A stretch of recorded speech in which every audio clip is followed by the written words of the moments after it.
अच्छा समर्थन सहयोग मिलने की उम्मीद है और मैं उम्मीद करता हूं कि इन चारों सीटों पर भारतीय जनता पार्टी जीतेगी। एक दबंग नेता की छवि उनकी और कांग्रेस के अंदर अपनी बात कहने की और काम करने का तरीका भी थोड़ा उनका अलग से हट करके था। तो मुझे इस बात का बहुत खेद है। ईश्वर उनके परिवार को इस दुख को सहन करने की शक्ति दे और मैं अपनी संवेदनाएं व्यक्त करता हूं और उनकी आत्मा को ईश्वर शांति दे। मुख्यमंत्री जयराम ठाकुर ने अपनी गृह पंचायत मुरहाग के भराड़ी स्कूल स्थित मतदान केंद्र में अपनी धर्मपत्नी डॉक्टर साधना ठाकुर और दोनों बेटियों चंद्रिका और प्रियंका के साथ लोकसभा उपचुनाव के लिए मतदान किया। मुख्यमंत्री जयराम ठाकुर ने अपनी गृह पंचायत मुरहाग में मतदान केंद्र 36 मुराग में परिवार सहित मतदान किया। इस मौके पर सीएम जयराम ठाकुर ने दावा जताया कि भाजपा चारों सीटों पर हिमाचल में चुनाव में जीत दर्ज करेगी। उन्होंने कहा कि पिछले चुनावों में जीत का जो क्रम था वो आगे भी रहेगा।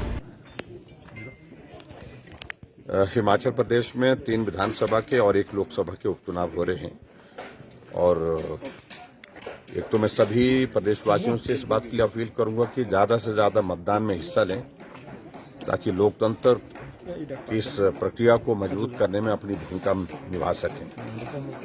और जहां तक ये चुनाव इस वक्त हिमाचल प्रदेश में हो रहे हैं, ये हमारे बहुत प्रमुख नेतागण थे जो हमारे बीच में नहीं रहे। उनकी वजह से मंडी से हमारे रामस्वरूप जी, वीरभद्र सिंह जी अटकी से विधायक थे और जुब्बल कोटखाई से नरेंद्र बरागटा जी विधायक थे, सुजान सिंह ठानी फतेहपुर से विधायक थे।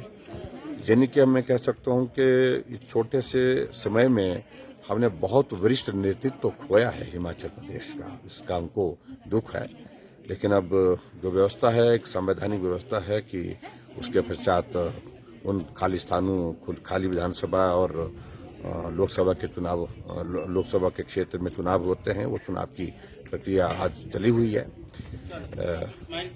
मैंने हिमाचल प्रदेश में अपनी पार्टी का पक्ष, सरकार का पक्ष और उसके साथ साथ में जो डेवलपमेंट हमने 3.5 साल के कार्यकाल में की है, वो तमाम बातों को लेकर के बात कही है। आदरणीय मोदी जी के नेतृत्व में देश में जो विकास कार्य हुए उन तमाम बातों को लेकर के लोगों के सामने अपनी बात कही है। और मुझे इस बात की प्रसन्नता है कि अभी तक के हिमाचल प्रदेश में जितने भी इस तरह के चुनाव हुए, चाहे लोकसभा के हुए, चाहे बाई इलेक्शन हुए हैं, उन सभी चुनावों में हम जीते हैं और ये क्रम आने वाले समय में भी इसी प्रकार से जारी रहेगा, मुझे पूरा भरोसा है। क्योंकि लोगों का रुझान हमने देखा है, अच्छा समर्थन सहयोग मिलने की उम्मीद है और मैं उम्मीद करता हूं कि इन चारों सीटों पर भारतीय जनता पार्टी जीतेगी। उन्होंने पूर्व मंत्री और कांग्रेस के वरिष्ठ नेता जीएस बाली के निधन पर शोक जताया और इसको प्रदेश की राजनीति के लिए एक बड़ी क्षति बताया। उन्होंने बाली को धाकड़ नेता भी कहा। आज मुझे इस बात को लेकर के बताते हुए ये खेद है कि सुबह ही सूचना प्राप्त हुई कि जीएस बाली जो कांग्रेस पार्टी के वरिष्ठ नेता थे और पिछले कुछ दिनों से अस्वस्थ चल रहे थे, आज हमारे बीच में वो नहीं रहे। उनका ट्रीटमेंट एम्स में दिल्ली में चल रहा था और एक दबंग नेता की छवि उनकी और कांग्रेस के अंदर अपनी बात कहने की और काम करने का तरीका भी थोड़ा उनका अलग से हट करके था।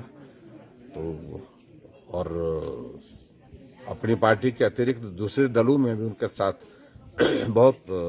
उनका संबंध बहुत अच्छा रहता था। तो ऐसी एक छवि के नेता जो है वो हिमाचल ने और खोए हैं। तो मुझे इस बात का बहुत खेद है। ईश्वर उनके परिवार को इस दुख को सहन करने की शक्ति दे और मैं अपनी संवेदनाएं व्यक्त करता हूं और उनकी आत्मा को ईश्वर शांति दे। लाइव टाइम्स टीवी के लिए गोहर से सतीश ठाकुर की रिपोर्ट।